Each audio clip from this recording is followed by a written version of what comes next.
శ్రీమాత్రే నమః. సద్గురు జ్యోతిష్యాలయం నుండి 2026 జూన్ నెల 22వ తారీఖు నుండి 28వ తారీఖు వరకు ఈ వారం రాశి ఫలితాలు ఎలా ఉన్నాయి? మేషరాశి నుంచి మీనరాశి వరకు ప్రతి వరకు ఒకరికి ఒక క్యూరియాసిటీ, నాకు ఈ వారం ఆరోగ్యం ఎలా ఉంటుంది, ఉద్యోగం ఎలా ఉంటుంది, వ్యాపారం ఎలా ఉంటుంది, నా జీవితం అంతా ఎలా ఉంటుందని తెలుసుకునే ఒక తాపత్రయంలో మా ఛానల్ చూస్తున్నటువంటి మిత్రులారా, చూస్తున్నారు కదా, సబ్స్క్రైబ్, ఒక లైక్, ఒక షేర్, ఒక గంట గుర్తు కొట్టేద్దామా? రైట్. ఇక వ్యవహారానికి వెళ్ళేటప్పటికీ ఈ వారం అంతా కూడా గ్రహాలు ఎలా ఉన్నాయి, ఫస్ట్ గ్రహాల యొక్క స్థితిని బట్టే కదా ఈ వారం అంతా ఎలా ఉంటుందో చెప్తాము. గురు భగవానుడు కర్కాటకంలో ఉచ్చ స్థితిలో ఉన్నాడు, అద్భుతాన్ని ఇస్తున్నాడు. శని మీనరాశిలో వక్రగతిలో ప్రభావం చేస్తున్నాడు. కుజుడు సింహరాశిలో ఉండడం వల్ల ధైర్యం, రాజకీయ నాయకత్వ అంశాలు జరపబడుతున్నాయి. రాహు కుంభంలో, కేతు సింహంలో ప్రభావం చెబుతున్నారు. ఇవన్నీ కూడా చంద్రగ్రహ రాశి ప్రకారంగా చూస్తున్నాం. జాతకం పడుతున్న వర్షానికి ఒక గొడుగు మాత్రమే, కానీ జాతకం జీవితం కాదు. మీరు మిమ్మల్ని నమ్మండి, మీ యొక్క జీవితాన్ని నమ్మండి, మీ యొక్క ఇష్టదేవాన్ని నమ్మండి. ధనుసు రాశి మిత్రులారా, ఈ వారం అంతా కూడా మీకు ఎలా ఉండబోతుందంటే అర్ధాష్టమ శనిలో ఉన్నారు మీరు, కానీ గురు భగవానుడు యోగంగా ఉన్నాడు. ధనుసు రాశిలో ఉన్నటువంటి యొక్క సిస్టమ్ ఎలా ఉంటుందంటే, ముందు ఆర్థికంగా మన యొక్క మూలాలను కొంచెం ఇలా ఇలా ఇలా ఇలా ఇలా షెక్ చేస్తూ ఉన్నాడు శని భగవానుడు. కాస్త జాగ్రత్త. పాత పెట్టుబడుల నుంచి కాస్త ఉపశమనం దొరికే అవకాశం ఉన్నాయి. పెద్ద ఖర్చులు చేసే ముందు 1కి 2 సార్లు బాగా ఆలోచించండి. షేర్ మార్కెట్ వద్దు, ఈ వారం షేర్ మార్కెట్ వద్దు. బ్యాంకింగ్, విద్య, ఇన్ఫ్రాస్ట్రక్చర్, టెక్నాలజీ రంగాల్లో కాస్త మెరుగు ఉన్నా కూడా అలా పెరిగి ఇలా తగ్గి మీరు ఇబ్బంది పడే అవకాశాలు ధనుసు రాశి వారికి ఉన్నాయి. కాస్త జాగ్రత్త. ఇంకా ఉద్యోగంలో ఉన్న వాళ్ళకి ప్రమోషన్ కోసం ఎన్నో రోజులు ఎదురు చూస్తున్నారు, కానీ ఒక మొటికాయలాగా బాబు కూర్చో, కొన్ని రోజుల తర్వాత ఇస్తాం అనేటట్టుగా ఉంటుంది. ఇంకా లే ఆఫ్ సమస్య, భయం భయం భయం భయం భయం యొక్క గుప్పెట్లో పరిగెడుతున్నటువంటి ధనుసు రాశి మిత్రులారా, ఆ భయం ఉండాల్సిందే. వాస్తవానికి టైం బాగాలేదు, జాగ్రత్త. ఇంకా ప్రభుత్వ ఉద్యోగంలో అసాంఘికమైనటువంటి కార్యక్రమాలకి పాల్పడితే మీ ఉద్యోగం తొలగింపడం కూడా జరిగే అవకాశాలు ఎక్కువ కనబడుతున్నాయి. ఈ వారం అంతా జాగ్రత్త సుమి. సర్వీస్ సెక్టార్లో ఉన్న వాళ్ళు, కస్టమర్ సర్వీస్లో ఉన్నవాళ్ళు, ట్రైనింగ్, మార్కెటింగ్, కన్సల్టెన్సీ రంగాల్లో ఉన్నవారు ప్రజాక్షేత్రంలో ఉంటారు కాబట్టి జాగ్రత్త. మాట అదుపులో ఉండాలి. మీ కమ్యూనికేషన్ వల్ల ఇబ్బందులు వచ్చే అవకాశాలు ఉన్నాయి. ఇంకా వ్యాపార విస్తరణ కోసం ప్లాన్ కాస్త ఆపండి. ఉన్న వ్యాపారాన్ని ప్రశాంతంగా చేసుకోండి. కొత్త కస్టమర్లు, కొత్త మార్కెట్లో లభించే అవకాశాలు కనబడుతున్నాయి మీ యొక్క మాటతో. ట్రావెల్, ఎడ్యుకేషన్, కన్సల్టెన్సీ, ఎగుమతి దిగుమతి రంగాల్లో కాస్త మిశ్రమంగా ఉంది వ్యాపారంలో. కోర్టు వ్యవహారములు ప్రతికూలం. మా గురుగారు ఎప్పుడు మమ్మల్ని ఇలా భయపెట్టకండి గురుగారు, మా జీవితం ఏం కావాలంటే మరి కాంప్రమైజ్ అవ్వండి, తప్పదు. మీరు కూడా మీ యొక్క జీవితంలో కొన్ని మార్పులు తెచ్చుకోవాలి కదా. గ్రహాలు అనుకూలంగా ఉన్నా కూడా మీరు కూడా కొంచెం మార్చుకోవాలి కదా, తప్పదు. రియల్ ఎస్టేట్ మిశ్రమం, పెద్ద గొప్పగా ఏమీ లేదు, అలాగే నత్తనడగ్గా ఉంటుంది. రాజకీయ నాయకుల రంగులకి ఉన్నటువంటి వాళ్ళకి ప్రజాక్షేత్రంలో వెళ్ళేటప్పుడు మొటిక్కాయలు పడే అవకాశాలు ఉన్నాయి. నువ్వు నాకు ఎందుకు ఇలా చేయలేదు, నువ్వు అప్పుడు మాట ఇచ్చావు కదా, ఇప్పుడు మాట ఇచ్చావు కదా, ఎందుకు చేయలేదు, ఇలాంటి క్వశ్చన్స్ వస్తాయి. తగినటువంటి సమాధానాలతో ప్రజాక్షేత్రంలో వెళ్ళండి. మీరు సమాధానం చెప్తేనే పబ్లిక్ మీటింగ్ పెట్టండి, లేకపోతే ఇబ్బంది పడతారు, జాగ్రత్త. ఇంకా సినిమా, టీవీ కళాకారులకి, నటులు, యాంకర్లు, రచయితలకి అప్పుడే పెరిగినట్టు కనబడుతుంది, అప్పుడే తగ్గినట్టు కనబడుతుంది, అప్పుడే మీకు నెగిటివ్ ఇంపాక్ట్ వస్తుంది, అప్పుడే మీకు కామెంట్స్ వస్తాయి. దేని మీద కూడా ఓవర్గా రియాక్ట్ అవ్వకండి, అలా నడవనేయండి, వస్తూనే ఉంటుంది. ప్రజాక్షేత్రంలో పబ్లిక్లో ఉంటే మాటలు వస్తూనే ఉంటాయి, కామెంట్స్ వస్తూనే ఉంటాయి. అవన్నీ దాన్ని పట్టించుకోకుండా ఎలా ముందుకు వెళ్ళండి. ఇంకా విదేశీయ ఉద్యోగం, వీసా కోసం ప్రయత్నం చేసేవాళ్ళు మేబీ పోస్ట్ వీక్ అనుకూలంగా ఉన్న, ఫస్ట్ వీక్ రిజెక్షన్స్ కూడా ఉన్నాయి, కొంచెం జాగ్రత్త పడండి, కొంచెం జాగ్రత్త. ఇంకా కుటుంబ సభ్యుల మధ్య, అన్నదమ్ములు, అక్క చెల్లెలు, బంధుమిత్రుల మీద సఖ్యత లోపం అవుతుంది, జాగ్రత్త. ప్రేమికులు ఒకరి పట్ల ఒకరికి నమ్మకం అనేది పోగొట్టుకుంటారు మీ యొక్క మాటల అహంకారం వల్ల, జాగ్రత్త. విద్యార్థులు ఉన్నత విద్య, పోటీ పరీక్షల, విదేశీ విద్యకు అనుకూలమైనటువంటి సమయం, బాగా చదువుతారు విద్యార్థులు, ఏకాగ్రత పెరుగుతుంది. పరిశోధన, ఈ యొక్క రీసెర్చ్ ఉంటారు చూసారా, వాళ్ళకందరికీ ఇది ఒక మంచి సమయం. ఆరోగ్యం, ఈ ఆరోగ్యం అనేది ఆహారం అదుపులో ఉంటే ఆరోగ్యం అదుపులో ఉంటుంది. జాగ్రత్తగా ఉండండి. ప్రయాణాల వల్ల అలసట ఉంటుంది. ప్రయాణం చేసేటప్పుడు మీ యొక్క వాల్యుబుల్ థింగ్స్ని చాలా జాగ్రత్తగా పెట్టుకోండి. సమయానికి నిద్ర తీసుకోండి. వ్యవసాయదారులకి చాలా బాగుంటుంది. ప్రభుత్వ పథకాల ద్వారా లాభాలు పొందే అవకాశాలు ఉన్నాయి. ధాన్యాలు, పప్పు ధాన్యాలు, పండ్ల తోటలు రైతులకి బాగా అనుకూలం. కొత్త సాగు పద్ధతులు అవగాహన అలాంటిది ఒక ట్రైనింగ్స్ లాంటి దానికి వెళ్ళండి. గురువారం రోజు గురుగ్రహానికి ప్రార్థన చేయండి. గురు భగవానుడా నాకు అనుగ్రహం చేయండి, శని భగవానుడా నాకు అనుగ్రహం చేయండి అని చెప్పి నవగ్రహాలకి 19 ప్రదక్షిణాలు చేయండి. ఓం బృహస్పతే నమః, ఓం శనైశ్వరాయ నమః అని 108 సార్లు మంత్రం చేయండి. పసుపు రంగు వస్త్రాలు ధరించండి. గురువులకి పెద్దలకి గౌరవం చేయండి, వాళ్ళపై నమస్కారం చేయండి. అదృష్ట సంఖ్య 3, అదృష్ట రంగు పసుపు, అదృష్ట దిక్కు ఈశాన్య దిక్కు. మీరు దర్శించండి. దేవాలయాలకి కనకదార స్తోత్రం పారాయణం చేయండి. ఆర్థికంగా మెరుగుపడడానికి శనగలు దానం ఇవ్వండి. విద్యార్థులకు పుస్తకాలు ఇవ్వండి. అన్నదానం చేయండి. అనుకూలమైనటువంటి ఫలితాలు పొందుతారు. ధనుసు రాశి మిత్రులారా, ఈ వారం అంతా కాస్త గణపతియే నమః సైలెంట్ గా ఉండండి. అన్ని రకాలుగా మేలు జరుగుతుంది. విజయోస్తు. ఇంకను మీ యొక్క వ్యక్తిగత జాతకం తెలుసుకోవడానికి మీ పరిసర ప్రాంతాల్లో ఉన్నటువంటి గురువుల్ని సంప్రదించండి.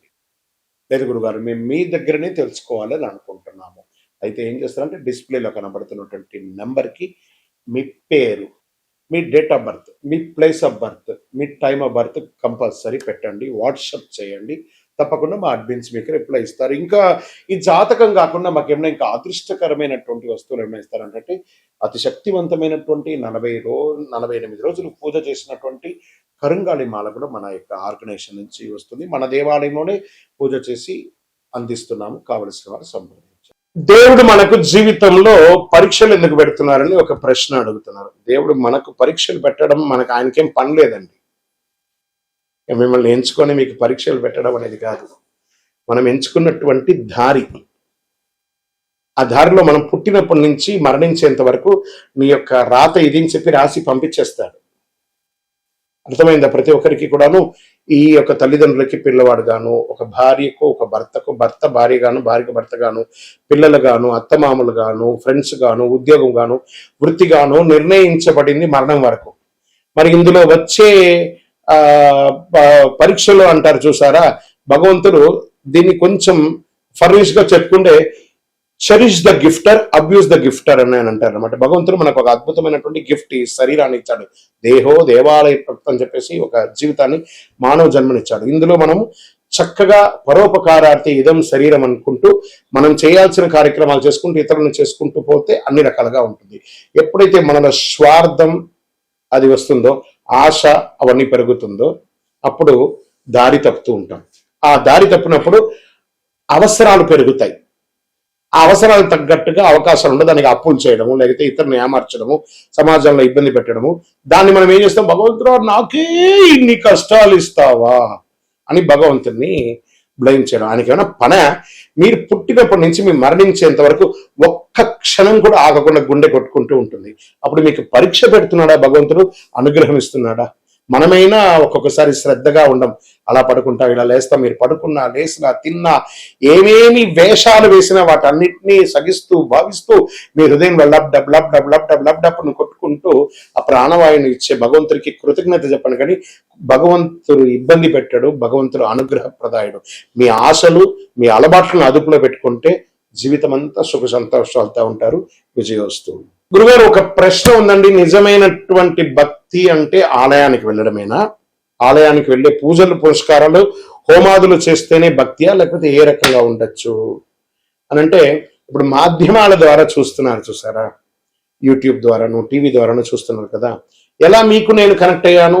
త్రూ శాటిలైట్ ద్వారా వెళ్ళి మీకు నేను కనెక్ట్ అయ్యాను కదా. అలాగే భగవంతుడి దగ్గరికి కూడా అలా కళ్ళు మూసుకొని ఉండగా ఆ స్వామివారి యొక్క దివ్యమంగళ తేజోమయమైనటువంటి రూపం కనబడి ఆ స్వామివారితో కనెక్ట్ అవ్వాలి. అది మీరు ఆలయంలో కూర్చుంటారా, ఇంట్లో కూర్చుంటారా, ఇంకో చోట కూర్చుంటారా అనేది కాదు ప్రశ్న. మీరు భగవంతుని ప్రార్థన చేస్తారా లేదా అనేది ముఖ్యం. ఎందుకు ఆలయాలకి ఒక ప్రత్యేకత ఉంది అని అంటే, ఒక యంత్ర ప్రతిష్ఠ చేసి నిత్య పూజలు చేసి ఒక పవిత్రమైనటువంటి భక్తులు అందరూ కూడా వచ్చి దర్శనం చేసుకున్నటువంటి ఒక ఎంతో పుణ్యాత్ములు నడిచిన భక్తుల యొక్క పాదధూళిలో భగవంతుడు ఉంటాడని చెప్తారు. కాబట్టి అక్కడ పవిత్రమైనటువంటి స్థలంగా ఉంటుంది. కాబట్టి ఆ దేవాలయాలకి వెళ్ళి దర్శనం చేసుకోవడం అనేది ఒక సిస్టమ్ ఉంది కాబట్టి అక్కడ మంత్రోచ్చారణతో ఉంటుంది కాబట్టి అక్కడికి వెళ్ళడం మంచిది. మన ఇంటిలో కూడా దేవాలయము, ఒక దేవుడి రూమ్ అనేది ఉంటుంది, అక్కడ ఉంటుంది.